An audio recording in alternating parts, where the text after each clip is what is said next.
Hindi po tao. Gusto kong sabihin sa inyo mga kapatid, ang Diyos ang siyang po nagpanukala sa lugar na ito. Mayroon na po siyang ginamit ang mga instrumento, kasama po doon ating mga elder, si Brother Ray, ating mga sponsors, sapagkat mga kapatid, ang gawain ng ganito is gawain po ng Diyos. Amen? Amen. Kaya kung kayo po ay nandito ngayon mga kaibigan, mga kapatid ko, hindi po aksidente, gusto kong sabihin sa inyo, hindi po aksidente na kayo po nandito.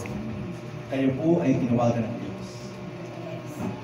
Kayo po ay nais na ang Diyos ay makipagdinig sa inyo. Tayo po ay nais ang Diyos na kayo po ay siya po ay makasama sa inyo pong buhay. So ngayong gabi mga kapatid, nais ko pong basahin ang mula po sa aklat po ng Jeremiah.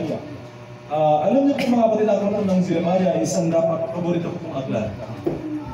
Ito po ay isang paborito ko din pong talata sa Jeremiah 29 verse 11, 12, and 13. Okay? Kung mayroon kayong banal na kasulatan mga kapatid, nais ko pong basahin natin ito ang mga talata na masumpungan sa aklat po ng Jeremiah o Jeremias chapter 29 verse 11, 12, and 13. Ang sabi po dito, sapagkat nalalaman ko ang aking mga panukala para sa inyo. Amen? Amen. Ano pong sabi dito mga kapatid? Sapagkat nalalaman, for I know the plans I have for you. Wow!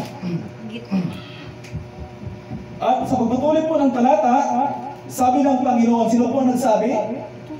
Hindi po si Pastor, kundi mismo po ang Diyos ang nagsabi. Nasabi dito, sapagkat nalalaman ko ang aking panukala, mga panukala para sa inyo. Sabi ng Panginoon, mga panukala para sa ikabubuti at hindi sa ikakasama, upang bigyan kayo ng kinabukasan at ng pag-asa. Wow! Alam niyo po mga kapatid, ang talatang ito ay napakaganda. Lahat ng ano po ang nais ng Diyos at panukala ng Diyos para sa atin? Ha? Ang nais ng Diyos mga kapatid, ano po panukala, wala siyang ibang gawin sa buhay natin ito, kundi ikakabuti natin. Amen? Amen. Hindi po panukala ng Diyos na tayo po'y pahirapan. Kailanman hindi panukala ng Diyos na tayo po'y magkaroon po ng karamdaman, magkaroon po ng hirap o mga problema sa buhay mga kapatid. Ano yung paano po ba nagsimula yung paghihirap natin? Ano yung po mga kapatid, gusto ibalik na kayo? Ano po ba talaga ang layunin ng Diyos para sa buhay po ng isang katauhan? Noong nilalang ng Diyos ang tao, malinaw po mga kapatid, na nilalang ng Diyos ang lahat ng bagay sa mundong ito na napakabuti. Kung atin po basahin ang aklat po ng Genesis chapter 1 verse 31, pagkatapos po nila ng Diyos ang lahat, sabi po niya, ang lahat ay napakabuti. At nilagay niya mga kapatid ang ating pong unang magulang sa hardin ng Eden. Na ano pa, kung ating pong titingnan mga kapatid, namuhay silang masaya, namuhay na payapa, namuhay na maligaya sa piling ng ating pong mahal na Panginoon. Ngunit mga kapatid, nung pumasok po ang kasalanan, mapapansin po natin na dito po unti-unting nakaramdam tayo ng paghihirap. Dahil po mga kapatid sa katigasan din po ng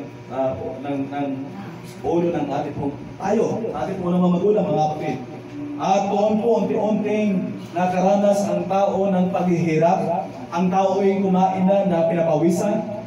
Ang babae manganak na talagang maglilis siya na hanggang manganak na talagang sobra ang pahirap. Ngunit mga kapatid, ito po yung resulta naman po ng kasalanan.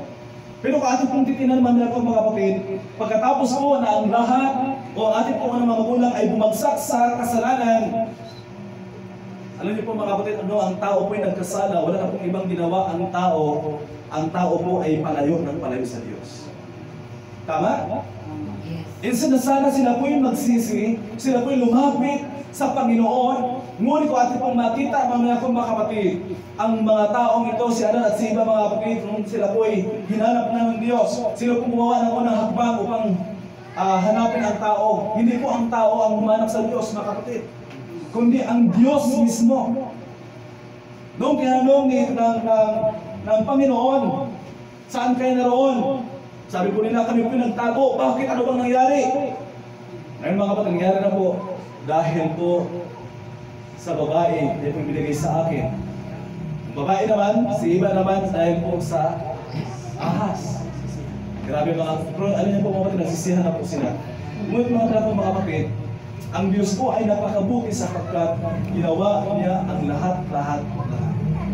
Hanggang dumating sa punto na ating pumalap na Jesucristo, siya po'y namatay o ipinadala dito sa mundong ito ng kakawang tao upang abutin ang kalagayan natin bilang tao. Amen? God bless po mga kapatid. At hanggang sa dulo ng kanyang pong ministeryo, siya po'y namatay, nabayumay po sa krus alang-alang sa atin. Alam po naman ako mga kapatid, ang Diyos na mayroon tayo, siya po Diyos kailanman hindi pabayaan ng Diyos. Hindi nais ng Diyos na tayo po'y magdalamhati, tayo po'y masaktan, tayo po'y magkaroon po ng maraming problema. Ngunit mga kapatid, sa tuwing tayo po'y nahihirapan, ang sabi nga po natin kung talatang binasa kanina, walang ang panukala ng Diyos para sa atin, yung pong mga panukala na ikakabuti natin. Wala pong ibang gawin ang Diyos na kapatidaan po natin. Ano bang paghirap na mayroon kayo? Ano bang problema na hinarap ninyo ngayon mga kapatid? Yun po ay pinahintulutan po ng Diyos. Ngunit, ang tanging gawin naman ng Diyos is tayo po ay makabuti. Amen? Amen. Tayo po, kaya mga kapatid po minsan, alam niyo po ang kaaway, ang diablo, ito lang po kasi ang kanya pong tanging paraan eh. Hanggat maaari gawin niya ang lahat-lahat ng mga bagay upang wasakin ang ating pong paglilingkod. Wasakin ang ating pong katapatan. Hanggat maaari kalimutan natin ang Diyos. Hanggat maaari magalit tayo sa Diyos. Hanggat maaari talikuran natin ang Diyos. Kaya mga kapatid, yung paghihirap na mayroon tayo ngayon, hindi ito yung panukalan ng Diyos. Sapagkat ang panukalan ng Diyos para sa atin ay tayo po'y mamuhay na payapa. Tayo po'y mamuhay na masaya. At ang sabi po nito mga kapatid, upang bigyan kayo ng kinabukasan at ng pag-asa. Amen? Mga kapatid, ang kinabukasan na binabanggit dito, mga kapatid, hindi po yung pong marami kang kayamanan, magandang buhay.